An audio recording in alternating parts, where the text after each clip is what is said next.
Parents give birth to the child, but heaven grants the temperament. This saying rings true, but the ancients also had another saying, teach a child while they're young and guide a wife when she's newly married. It implies that children must be nurtured and educated from a young age, as their thinking is not yet fully developed. In other words, what children learn, see, and experience during their early years plays a significant role in shaping their personality, lifestyle, and mindset in the future.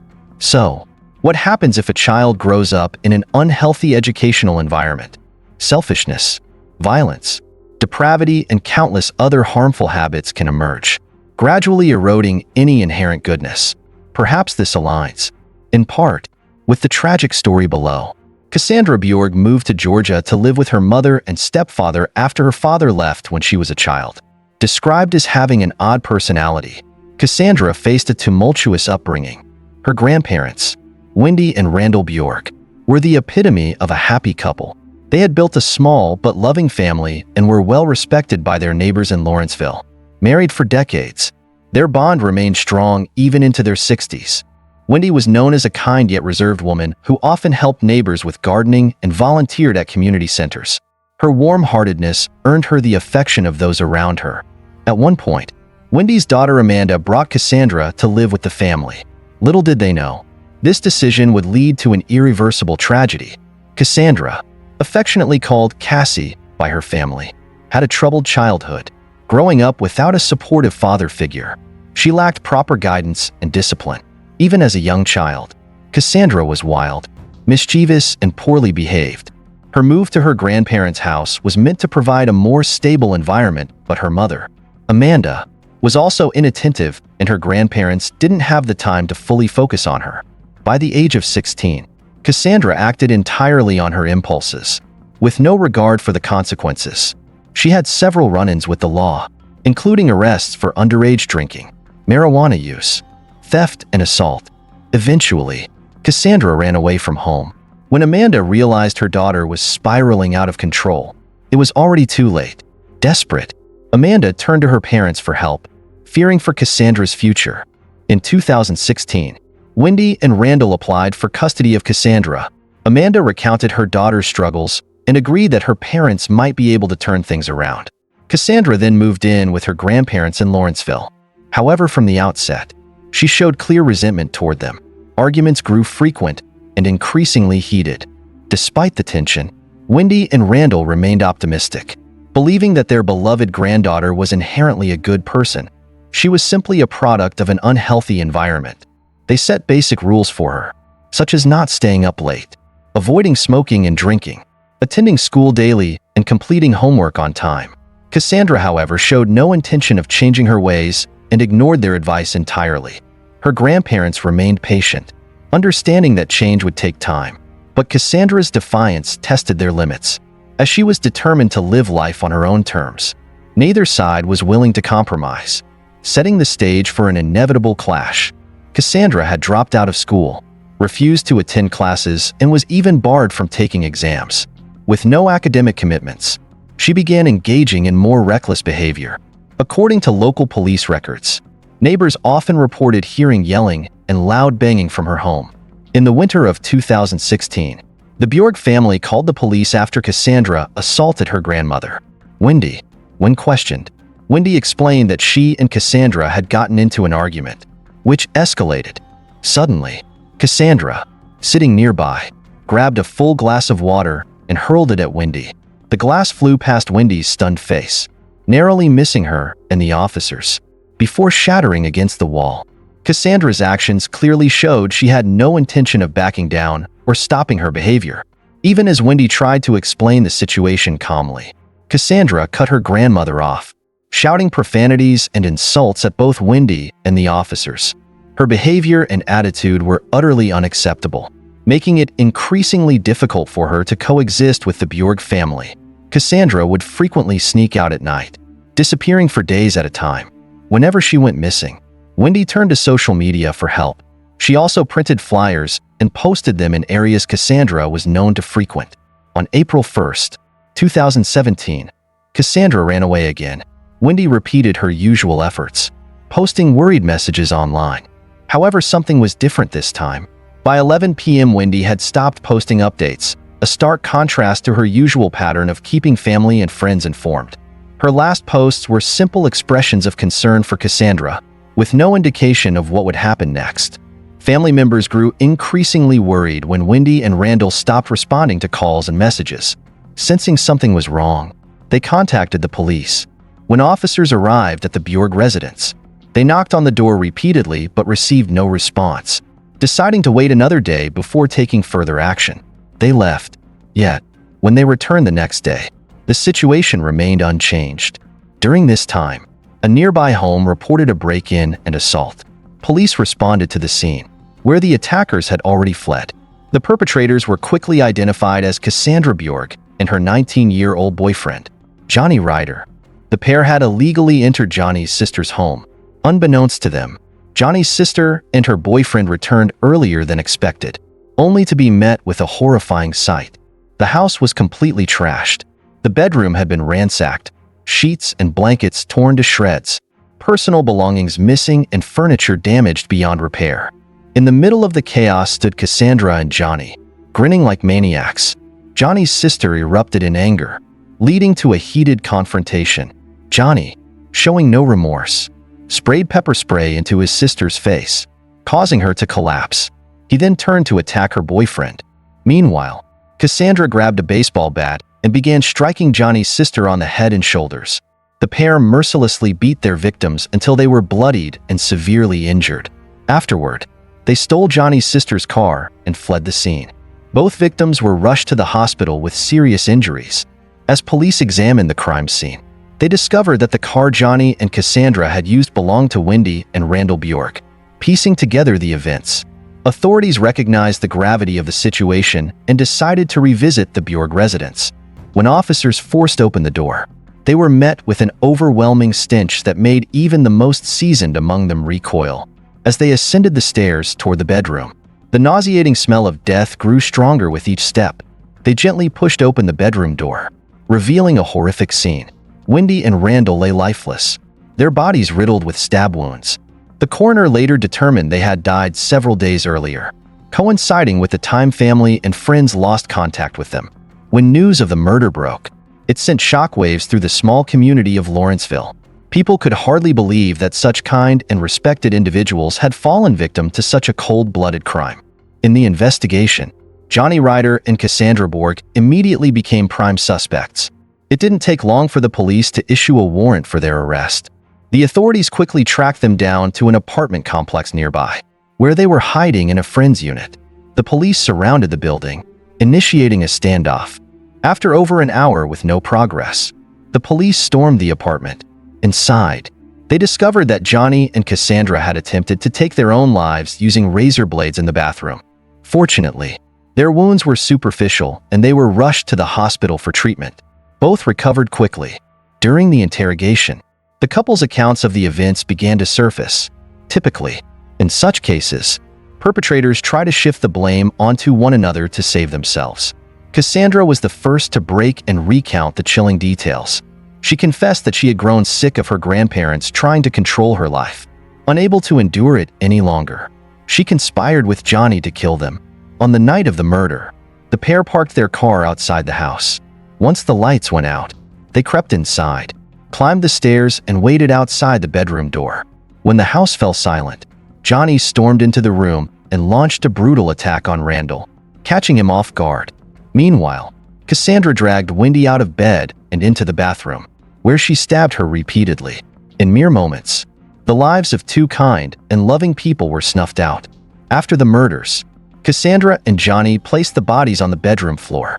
Johnny then sealed the windows and doors with duct tape to contain the smell of decomposition. The killers cleaned themselves up, descended the stairs, and brazenly threw a party in the house. Drugs, marijuana, nitrous oxide, and other vices flowed freely. All this occurred while the lifeless bodies of Wendy and Randall lay upstairs. For days, Johnny and Cassandra remained in the house.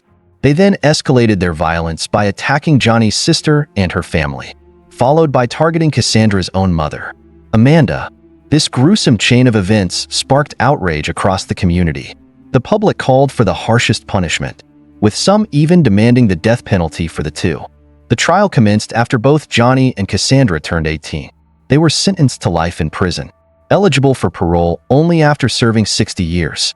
The judge expressed disbelief at the depravity of their meticulously planned crime, noting how their cruelty and moral corruption had not only taken lives but caused irreparable harm to many others.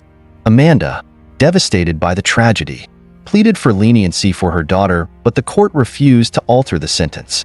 Neither Johnny nor Cassandra showed any signs of remorse. These two lost souls, led astray by their choices, now face the consequences of their heinous actions. However, reflecting on Cassandra's background, one could argue that she was a victim of unfortunate circumstances. Growing up without proper guidance or discipline, Cassandra had become accustomed to chaos and a lack of structure. Her growing resentment toward her parents' actions further fueled her extreme behavior. Her acts of theft, drug abuse, and delinquency were cries for attention, a desperate plea for love and care from her parents. At the same time, her self-destructive tendencies suggested she had little hope for her future, believing she was doomed to follow the same path as those who raised her. Until Cassandra came to live with her grandparents, her life had been a whirlwind of chaos and neglect. Despite their kindness and genuine love for their granddaughter, raising and guiding a troubled child is a long and arduous journey, one that requires patience and time. Cassandra, at that point, was like a tree whose roots had grown deep and whose bark was covered in sharp, defensive thorns. Yet her grandparents attempted to bend and reshape this tree far too quickly, expecting her to adapt without resistance. But a tree subjected to sudden and forceful change faces one of two fates. It either breaks under the strain, or its sharp thorns inflict harm on those trying to change it. Sadly, we all know which outcome prevailed in this story. Liverpool in the 1980s was a city where violence and drugs thrived in its darkest corners, providing the perfect stage for a notorious criminal family to rise.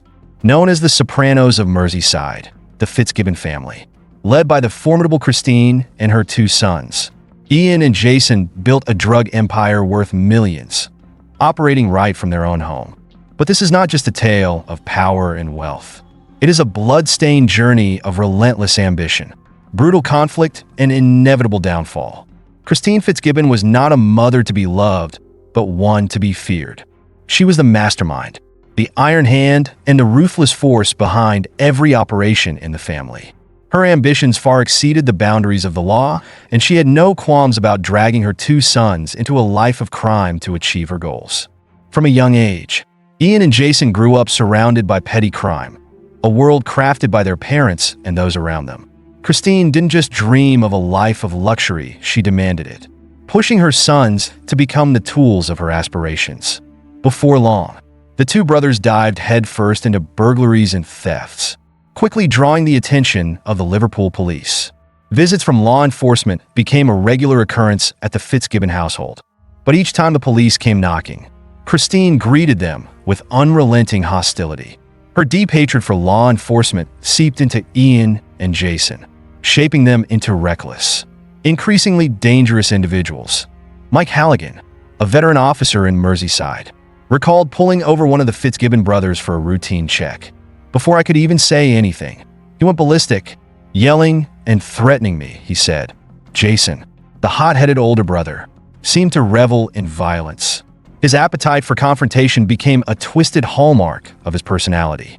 This aggression earned the Fitzgibbon family notoriety, allowing them to expand their territory for selling cannabis. But cannabis was only the beginning. By the mid-1980s, Liverpool had earned the grim title of Drug City, with cheap brown heroin flooding its streets and deadly white powder making its way into lavish parties. This white powder, cocaine, became a symbol of affluence and quickly dominated the market. Liverpool's strategic position as a gateway from South America to Europe made it an ideal hub for drug trafficking. As demand for drugs soared across Europe in the 1990s, South American cartels turned Liverpool into a gold mine, smuggling millions of dollars worth of narcotics into the continent.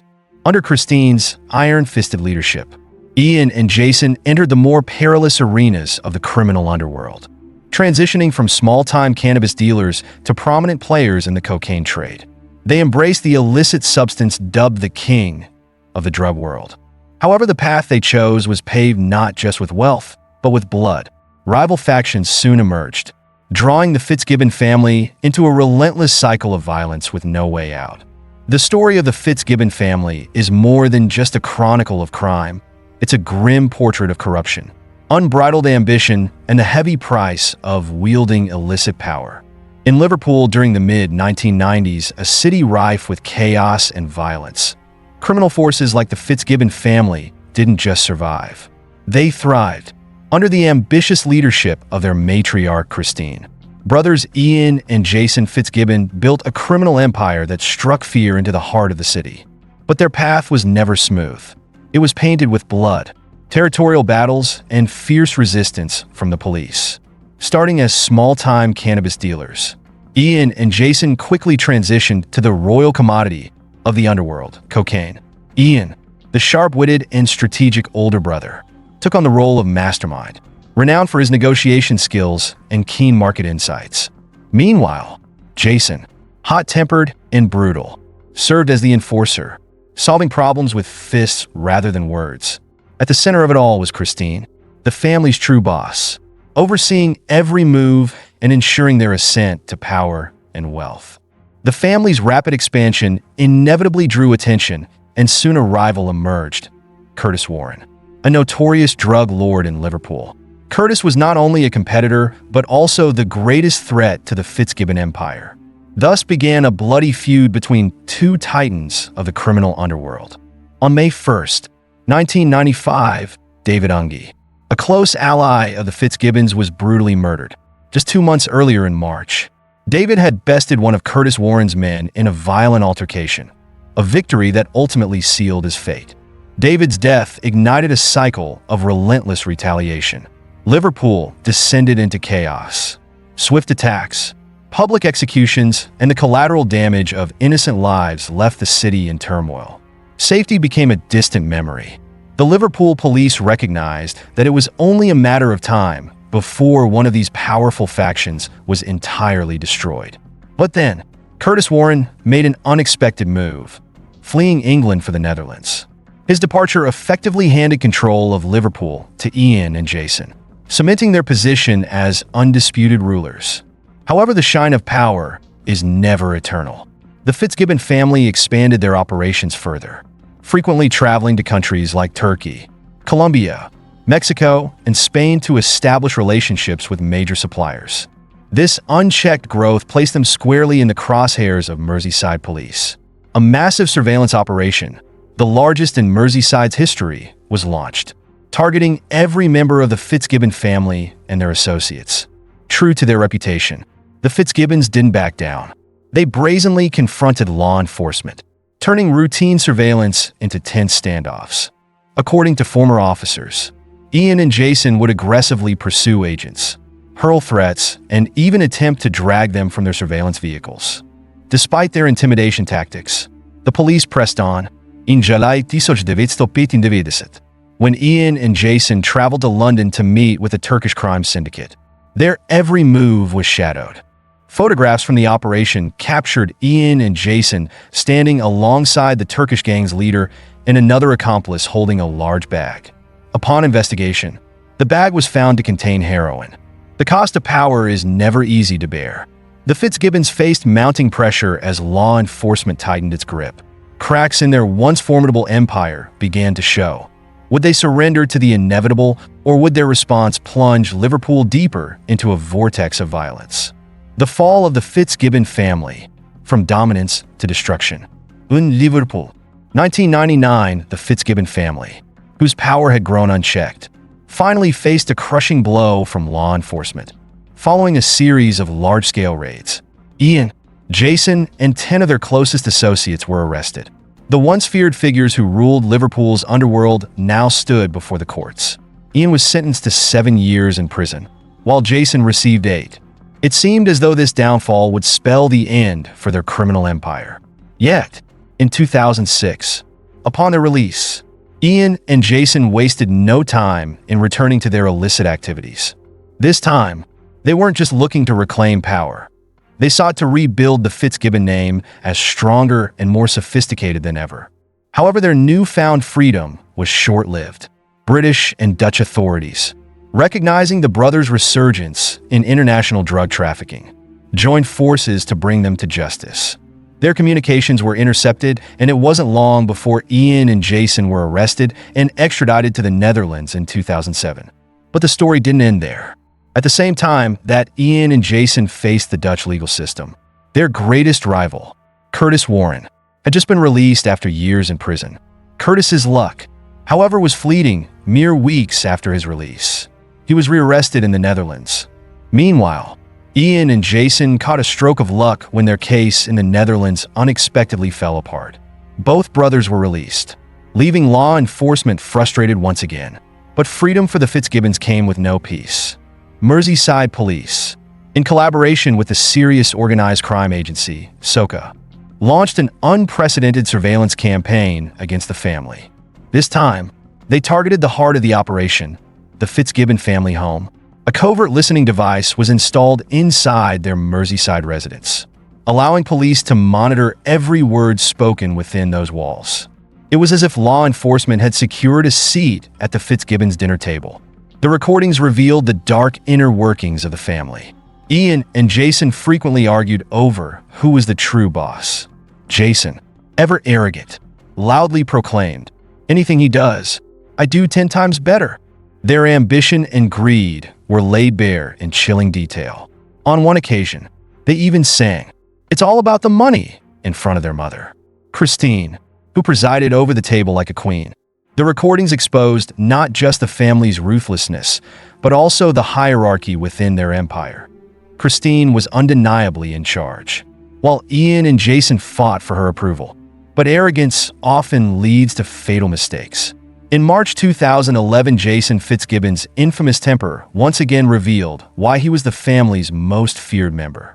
After a failed car deal, Jason and an accomplice brutally assaulted Michael Scraggs, Akarsalisman, simply because he couldn't deliver the BMW X5 Jason wanted for his girlfriend. What seemed like a minor incident became a turning point. Merseyside police used this assault as the catalyst to ramp up their campaign. Not just to dismantle the Fitzgibbon operation, but to obliterate the family's entire criminal empire. The Fitzgibbons' days of domination were numbered. By 2013, the police made a decisive move, marking the beginning of the end for one of Liverpool's most infamous crime families. It all stemmed from Jason's violent attack on Michael Scraggs. While the assault was reported to the authorities, the police chose not to act immediately. Instead, they waited for the perfect opportunity to strike a fatal blow, not just against Jason, but against the entire Fitzgibbon network. That opportunity came when authorities discovered the family's plans to import a massive shipment of heroin from Turkey. In coordination with Turkish police, an international operation was launched. The gang responsible for the transport was apprehended, and the entire heroin shipment was seized, a devastating blow to the Fitzgibbon empire. Jason Fitzgibbon was arrested in 2013 for his direct involvement in the failed heroin smuggling operation and the assault on Michael Scraggs. With Jason behind bars, law enforcement didn't stop there. Their next targets were Ian and the notorious matriarch of the family, Christine Fitzgibbon. In a dramatic early morning raid, police stormed the family's home in Merseyside. Inside the seemingly quiet residence, they uncovered over £182,000 in cash stuffed into plastic bags and hidden beneath the floorboards. This staggering sum laid bare the true nature of the Fitzgibbon empire. But what shocked investigators even more was the revelation that Christine, the criminal mastermind herself, had been boldly claiming unemployment benefits and other social welfare payments amounting to approximately £1,500 per month. She lived a double life, both a queen of the criminal underworld and a supposedly struggling citizen. The law finally caught up with the Fitzgibbon family. Ian received a 16-year prison sentence. Jason was handed 14.5 years for his role in the drug trafficking conspiracy, and Christine was sentenced to 2 years for money laundering. Once arrogant rulers of Liverpool's underworld, the Fitzgibbons were now forced to face the full weight of justice. In 2021, Ian and Jason were released early under strict supervision. However, just a year later, both were rearrested for breaching restricted areas, despite no new criminal activities being reported. As for Christine, her release from prison did not seem to mark the end of her association with the criminal world. Recently, she was spotted at Liverpool Crown Court, accompanying her grandson, Ian Fitz Gibbon Jr., who was facing charges for cannabis trafficking. Does this signal the rebirth of the Fitz Gibbon empire? This time under a new generation? The future remains uncertain, but history has shown one thing. Wherever the Fitz Gibbon family goes, chaos and intrigue are never far behind. What do you think of this story? Share your thoughts in the comments below. Don't forget to like and subscribe to support the channel. Thank you for watching. Goodbye.